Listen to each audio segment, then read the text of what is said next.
आइए दोस्तों, मैं आपके लिए आज फिर से स्क्वायर निकालने के लिए यहाँ पे जो मैंने पिछली वीडियो में आपको स्क्वायर निकालना सिखाया था, जहाँ पे मैंने बताया था नियरेस्ट 50 के नज़दीक किसी भी संख्या का आप वर्ग किस तरीके से निकालते हो, उसी को अपने लोग कंटिन्यू करते हैं। क्योंकि आपका रिस्पांस अच्छा आया था तो आपके लिए मैंने सोचा कि मैं पूरा कंप्लीट आपके लिए पढ़ा दूं।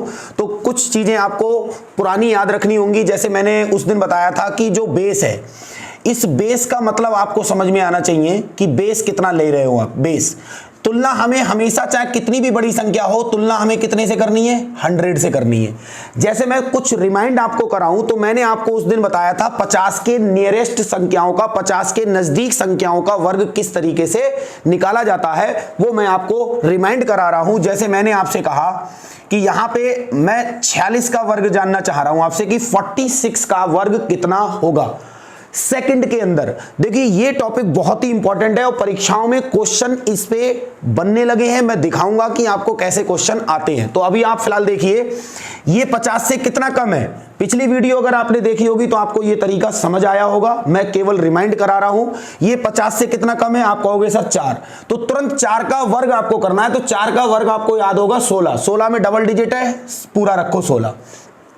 फिर ये कितना कम है 50 से? 4 इससे और कम कर दो 42। 42 का आधा कितना होगा? 21। तो 42 का आधा।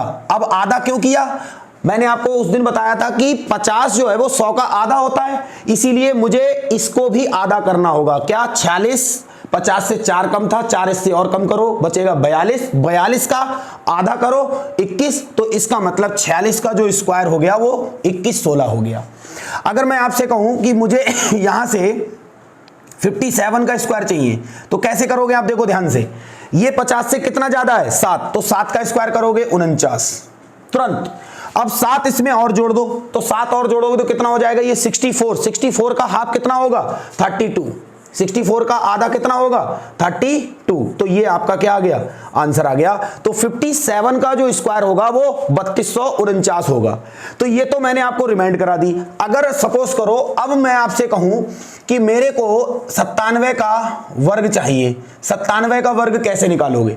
अब आप देखो ध्यान से, ये 100 के नजदीक है ना। 97 किसके नजदीक है? 50 के या 100 के? तो आप कहोगे कि सर ये 100 के नजदीक है, तो इसकी जो बेस वैल्यू ली जाएगी वो कितनी ली जाएगी? 100।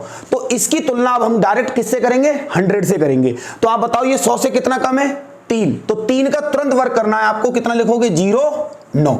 तो आपने 3 का तुरंत वर्ग कर दिया 0 9। 0 9 क्यों लिख रहे हैं? क्योंकि मैंने आपको बताया था कि हमेशा वर्ग करने पे हमें डबल डिजिट ही लेना है, इसीलिए मैंने यहां पे 0 9 लिया है। अब ये 100 से कितना कम था? 3। इसमें से 3 और कम कर दो, तो 97 में से 3 कम करोगे तो कितना बचेगा? 94। इसका मतलब 97 का जो वर्ग होगा वो 94 0 9 होगा। आप निकाल के देखना। अगर मैं आपसे कहूं कि मुझे यहां से 104 का वर्ग चाहिए, मुझे 104 का वर्ग चाहिए, तो आप बताओ ये 100 के नजदीक है नहीं है? तो 100 से ये कितना ज्यादा है? 4। तो 4 का वर्ग करोगे आप तो कितना होगा? 16। आपने 16 लिख लिया। फिर देखो ये 100 से कितना ज्यादा था? 4। 4 इसमें और जोड़ दो, ज्यादा है तो और ज्यादा करो, इसके लिए 4 और जोड़ दो, इसमें कितना हो जाएगा? 108। तो ये आपका हो गया 100 के नजदीक। चाहे आप 97 96 98 92 93 87 किस तरह किसी का भी निकालो, आपका आंसर आना है। तो मैंने आपको पिछली वीडियो में ये सिखाया था कि 50 के नजदीक संख्याओं का वर्ग कैसे निकालते हैं। इसमें मैंने आपको बता दिया कि 100 के नजदीक संख्याओं का वर्ग कैसे निकालते हैं। इसी तरीके से मैं आपको हल्के हल्के ये सारी वर्ग निकालना समझा दूंगा। आप बने रहिए मेरे साथ, मेरे चैनल को और मुझे आप फॉलो करते रहिए। लाइक और सब्सक्राइब करने का काम आपका है। तो ऐसे ही मजेदार कॉन्सेप्ट को समझने के लिए लगातार हमारे साथ बने रहिए। धन्यवाद।